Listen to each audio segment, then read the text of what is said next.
नमस्कार, मैं जगभूषण शर्मा।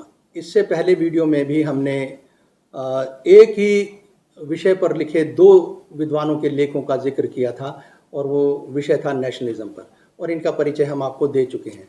एक लिखा था योगेंद्र यादव साहब ने और एक लिखा था सुहास पलिशकर साहब ने। तो आज हम उनके विषय को आगे बढ़ा रहे हैं। तो पलिशकर साहब अपनी बात को आगे बढ़ाते हुए लिखते हैं कि ये जो बात वो करने जा रहे हैं, जो पॉइंट है वो कुछ विवाद का हो भले ही, या कुछ भटका हुआ सा लगता हो, लेकिन इसको समझना बहुत ज़रूरी है कि भारतीय राष्ट्रवाद जो है वो मर चुका है। और वो इस साथ में ये भी बचाव करते हैं कि जो वर्तमान जो शासन है उसका इसे समझना, इस बात को, इस बिंदु को समझना आवश्यक नहीं है। वो ये भी कहते हैं कि जो भारतीय जो हमारी सामाजिक और राजनीतिक जो वंशावली है, प्रवृत्ति है, उसकी जो वंशावली है वो बहुत गहरी है। ठीक है जी, वो अतीत की तरफ अब इशारा कर रहे हैं। और साथ में वो ये कहते हैं कि जो वर्तमान में जो प्रचलित है नकली राष्ट्रवाद, अब इसकी जब वो बात करते हैं तो वो कहते हैं कि इसका जो फोनी नेशनलिज्म का जब विचार करते हैं तो हमें इस तर्क का कोई पर्याप्त जवाब नहीं मिलता कि राष्ट्रवाद के उस विचार के साथ क्या हुआ जिसने दूसरों को नज़रअंदाज किए बगैर, ठीक है जी, जो है अपनाने का वादा किया था। ये भारतीय सोच के ऊपर या भारतीय फिलॉसफी की तरफ उनका इशारा है। बावजूद इसके वर्तमान स्थिति की वो कहते हैं कि अनदेखी तो नहीं की जा सकती। ठीक है, जिसने भारतीय राष्ट्रवाद को न केवल सामने से बल्कि छद्म रूप से भी उसे जो है उसको खंडित किया, तोड़ा, विघटित किया। और साथ में इतना ही नहीं, उन्होंने कहा कि इसकी जो विचारधारा है उसे भी तबाह कर दिया। ठीक है जी। अब आगे पलिशकर साहब आगे कहते हैं कि ये आम बात हो चुकी है आज की डेट में कि इस बात का विचार किए बगैर, किसी की मान प्रतिष्ठा, पद प्रतिष्ठा को नज़रअंदाज किए बगैर कौन मजिस्ट्रेट है या कौन आप कह सकते हैं कि कर्नल है, उसके धर्म की पहचान के आधार पर ये तय करें कि कौन पाकिस्तानी है। ठीक है जी, वो ये कहते हैं क्या हम अन्य समुदायों को धर्म के आधार पर उनका इतरकरण या उनको हम अपने से अलग कर सकते हैं? यहाँ पे वो अदरिंग का मतलब यही समझ रहे हैं कि हम क्या दूसरों अन्य के जो धर्म से जो है उनको भी हम इसी तरह से अपने से अलग कर सकते हैं। इशारा माइनॉरिटी की तरफ है उनका कि भाई माइनॉरिटी को जिस तरह से हम पहचान लेते हैं तो क्या अन्य धर्मों को भी इस तरह से कर सकते हैं। दूसरा, अच्छा, फिर यहाँ तक ही नहीं, वो कहते हैं नैन नक्श, यानी हम आंखों के आकार से भी हम दूसरों को हम उनकी गवाही देते हैं। ठीक है, साथ में ये भी है, इसलिए एक का संबंध केवल उन लोगों की सहिष्णुता से जुड़ता है कि जो इस राष्ट्र को अपनाना चाहते हैं। किसी एक जो राष्ट्रवादी है उसका संबंध किससे जुड़ता है कि जो उसकी जो सहिष्णुता से, उन लोगों की सहिष्णुता से जुड़ता है जो इस राष्ट्र को अपनाना चाहते हैं। ठीक है, राष्ट्रवादी से उनका ताल्लुक है। इतना ही नहीं, पलिशकर साहब आगे कहते हैं कि बिलोंगिंग जो है, बिलोंगिंग का मतलब ये है कि हमारी संबद्धता जो है वो भी, उसका भी आधार थोड़ा सरक रहा है, खिसक रहा है, बदल गई है। ठीक है जी, हम एक का संबंध दूसरे से नहीं है। एक का संबंध वो जो बदलती जो संबद्धता है उसके बारे में कहते हैं कि एक का संबंध दूसरे से नहीं है, ये दूसरा तय करता है। किसी एक विशेषता या दूसरी के आधार पर जोड़ना चाहिए, ये भी दूसरा तय करता है। ठीक है जी, ये इन परिस्थितियों से हम जो है आज गुजर रहे हैं। साथ में आगे पलिशकर साहब और कहते हैं, समझने वाली बात है कि इस प्रकार आज जो छद्म, जिसे हम फोनी नेशनलिज्म कहते हैं, वो आज का छद्म राष्ट्रवाद है। फोनी जो नेशनलिज्म है किसी को इस बात की छूट नहीं देता कि वह देशभक्ति की पूर्व निर्धारित शर्त को पूरे किए बगैर खुद राष्ट्रवादी कहलाए या उसको राष्ट्रवादी कहा जाए। ठीक है जी। अब एक बात और भी है, इतना ही नहीं, वो ये और भी कहते हैं साथ की, जो आज की राजनीति की परिस्थिति में पलिशकर साहब कहते हैं कि आज की राजनीति जो कि निगरानी समिति के सदस्यों के साथ मिलकर राज्य का संरक्षण प्राप्त हिंसा, भावनात्मक रूप से जुड़ाव और प्रायपन की विचारधारा को नकली राष्ट्रवाद कहना आज सामान्य सी बात हो चुकी है। अब इशारा आज के समझ लो कि किस तरह से वो क्या इशारा कर रहे हैं कि जो यानी राज्य का संरक्षण प्राप्त हिंसा किस तरह से पेट्रोनाइज हो रही है, जिस तरह से जो खुलेआम आज आप देख लो कि किस तरह की बदजुबानी हो रही है। तो ये सब जो आज के हालात पर ये है, आप इस पर उन्होंने गौर किया, उसका इशारा कर रहे हैं कि जो निगरानी समिति के सदस्यों के साथ मिलकर तो दर्शकों, हमने पलिश्कर साहब के विचार आपके साथ साझा किए और बरक्स उनके अब हम देखते हैं कि योगेंद्र यादव जी क्या कहते हैं।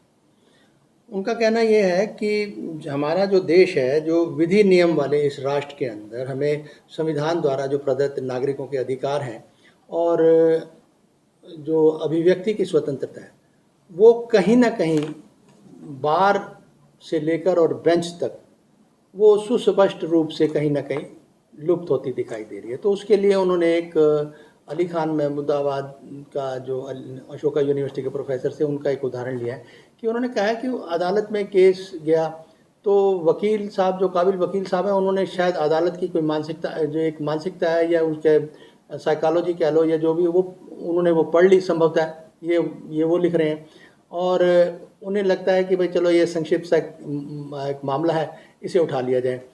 और वो फिर उसका जिक्र करते हैं कि चर्चा वहाँ पर कैसे होती है, जैसे हेडमास्टर और अभिभावक के बीच में हो रही है कि भाई बताइए कि स्टूडेंट जो है इसका कैसे है, ये वेल बिहेव्ड है या नहीं है, या शिष्ट है या नहीं है, वगैरह वगैरह। इस तरह से वो कह रहे हैं कि इस तरह का आज ये हो चुका है कहीं ना कहीं, जहाँ पर है जो अब वो कुल मिला के उनका ये है कि लोकतांत्रिक जो संस्थाएं हैं, जो उनका कहने का भाव रहा है या रहा होगा कि किस तरह से वो जो है लोकतांत्रिक वो दबाव में आकर काम कर रही हैं, कुल मिला के तो ये है। और दूसरा, अब वो एक उदाहरण और देते हैं कि राष्ट्रवाद की अगर वो बात करते हैं तो जो कुछ है, ये राष्ट्रवाद का नागरिक की जो स्वतंत्रता के माध्यम से ये विकल्प और परंपरागत राष्ट्रवाद नहीं कहलाएगा, जो उदाहरण वो दे रहे हैं। तो ये परंपरागत राष्ट्रवाद के जो है लक्षण नहीं है, जिस तरह से जो है कि अब दबाव में आके कोई ये बात ना कर सके या कुछ कह ना सके। एक उदाहरण उन्होंने 1942 का दिया है, जयप्रकाश नारायण जी का। तो वो कहते हैं कि उस वक्त में जब 1942 में उन्होंने, वो हीरो थे उस वक्त के, जो विरोध हुआ तो औपनिवेशिक सरकार का, तो आप ये देखिए कि किस तरह से उस वक्त भी उन्होंने अपनी दोस्ती का जिक्र जो कश्मीर और इसके को लेकर नागालैंड और इनके चीन के साथ, उनको बड़े बेबाकी से रखा, जिस तरह से भी जो भी थे। और क्या वजह रही कि आज जो है, जो झूठ पे झूठ बोला जा रहा है। सबसे बड़ी बात है कि बदजुबानी घर घर की, बेहयाई जो है वो आज खुलेआम देखने को मिल रही है। क्या क्या आए दिन कोई ना कोई एक नई घटित घटना जो है वो हम देखते हैं होते हुए। तो राष्ट्रवाद, क्योंकि हमारा ये विषय जो है वो हमारा राष्ट्रवाद से उनके आर्टिकल से जुड़ा है, तो हम इससे इतर कोई बात नहीं करना चाहते। तो एक तरफ तो पलिश्कर साहब कहते हैं कि जो राजनीतिक और सामाजिक की जो वंशावली है वो बड़ी गहरी होती है, एक बात तो ये है। और दूसरा ये भी कहते हैं कि जो कुछ घटित आज हो रहा है, ये जो है राष्ट्रवाद के साथ जो घटित आज हो रहा है, ये इसका जो है अतीत से ताल्लुक़ है, तो वो पहले कमज़ोर कर दिया गया है। तो उनकी जो कमज़ोरियां हैं वो आज हमें जो उनका सामने है, और वो कहीं ना कहीं ऐसे लगता है कि जो बचाव कर रहे हैं कि जो सत्तारूढ़ दल है। खैर, वो अपनी अपनी एक सोच है, ऐसे मेरा कहना है, हो सकता है मैं गलत हूँ, लेकिन जो राइटिंग है, लेखन से थोड़ा हर एक का अपना एक नज़रिया है, हो सकता है मेरा नज़रिया गलत हो। अब सवाल ये है कि अब जहाँ बात है कि अगर हम योगेंद्र यादव जी कह रहे हैं, तो वो तो सुस्पष्ट रूप से कह रहे हैं कि अभिव्यक्ति की जो माने स्वतंत्रता है उसको दबाया जा रहा है। सच का तो आप देख लो, सच का क्या हाल है कि अब एक तरफ आप देखोगे कि किस तरह से विजय माल्या है, जाके कहीं विदेश में जाके 9 साल के बाद वो सारी सच्चाई उगल रहा है। कहने का मकसद ये है कि आज जो है देश प्रेम की, राष्ट्रवाद का मतलब यही है कि देश प्रेम, अपने राष्ट्र से प्रेम करो, देश से प्रेम करो, यही होता है, यही राष्ट्रवाद है।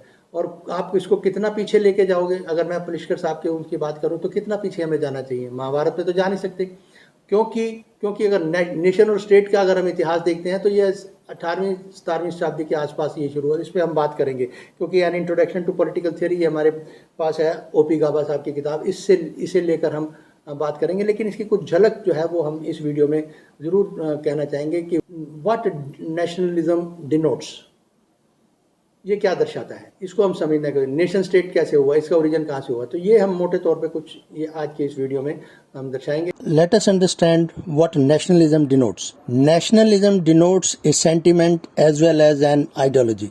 As a sentiments it refers to an individuals attachment to his nation. A nationalist in this sense accord primacy to his national interest over all the interests. As an ideology, nationalism postulates that the structure of a state or its political organization should be founded on nationhood. In other words, each nation should constitute an independent state, and each state should represent a particular nation.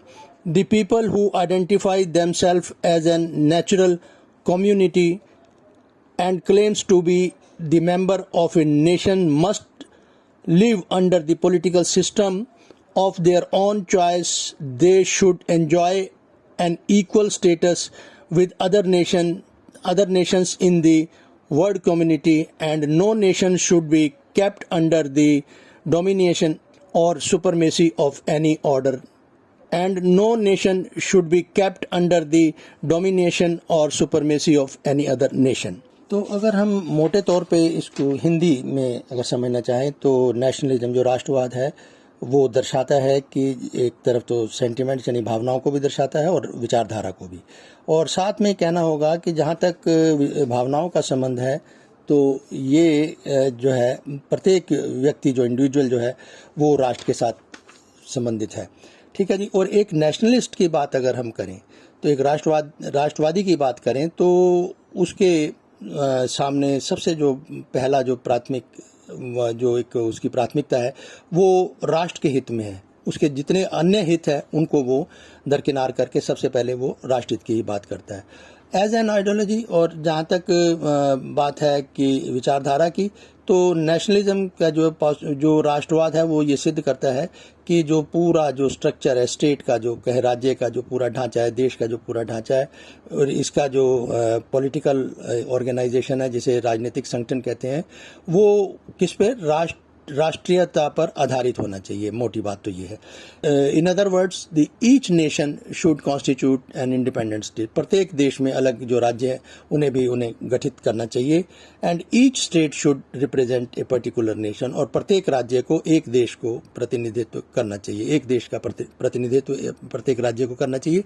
और वो लोग जो इस बात में पहचानते हैं अपने आप को कि वो एक स्वाभाविक समुदाय हैं और क्लेम करते हैं खुद को और इस अपने देश का एक राष्ट्र का वो सदस्य होने के लिए दावा करते हैं, तो उनको एक ही राज्य व्यवस्था में, एक जो राजनीतिक व्यवस्था है उसके अधीन, उसके अंडर रहना चाहिए। और वो ये आगे भी कहते हैं कि they should enjoy an equal status. उन्हें एक अपने ही एक अस्तित्व का, ये कह लीजिए दर्जे का, कह लीजिए हैसियत का, कह लीजिए समान हैसियत का उन्हें जो है वो उसे एंजॉय करना चाहिए। Nations in the world community.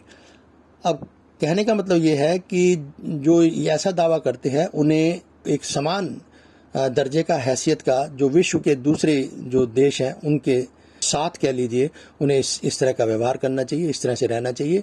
And no nation should be kept under the domination of supremacy in other nation. और किसी भी जो है देश को किसी दूसरे सुपरमेसी के अंदर या किसी उसके सर्वश्रेष्ठता कहिए या उसके अधीन नहीं रहना चाहिए। तो ये एक राष्ट्रवाद के जो है एक आप संक्षिप्त रूप में समझ सकते हैं। तो हमने आपको बताया कि किस तरह से दो स्कॉलर हैं, दोनों ने एक ही विषय पर लिखा है और दोनों के भेद भिन्न है। वो क्या महसूस करते हैं, वो क्या महसूस कर रहे हैं। तो यहाँ पर जो हो रहा है घटित, हम इसको अनदेखी नहीं कर सकते। अपना काम है स्टडी करके जो विशुद्ध से कोशिश करेंगे कि जानकारी है वो आपसे साझा की जाए। किसी तरह की सेंसेशन और ये हो गया, हड़कंप मच गया, वो हड़कंप तो जिसने मचाना है वो मचाते रहे। हम तो समझना चाहते हैं कि आखिरकार ये देश में क्या हो क्या रहा है और क्या झूठ और क्या सच और क्या सच्चाई किसे कहें और कितना हम नज़दीक जा सकते हैं। इतनी जो कुछ भी हो रहा है आपके सामने, प्रधानमंत्री को लेकर जो बातें आज सामने आ रही हैं उस सब के सामने है, सब कुछ पता चल रहा है। ट्रंप ने क्या किया और यहाँ तक कि पुतिन साहब आप कह चुके हैं कि हाँ जी मेरे बात हुई है, उन्होंने 75 मिनट बात करी है, तो वगैरह वगैरह ये सारी बातें सामने आ रही हैं। झूठ और सच का आज मुकाबला है दरअसल, और देश प्रेम का भी मुकाबला है। ठीक है जी, तो इसे हमने समझना आज की वीडियो में। फिलहाल इतना ही, फिर मिलेंगे। नमस्कार।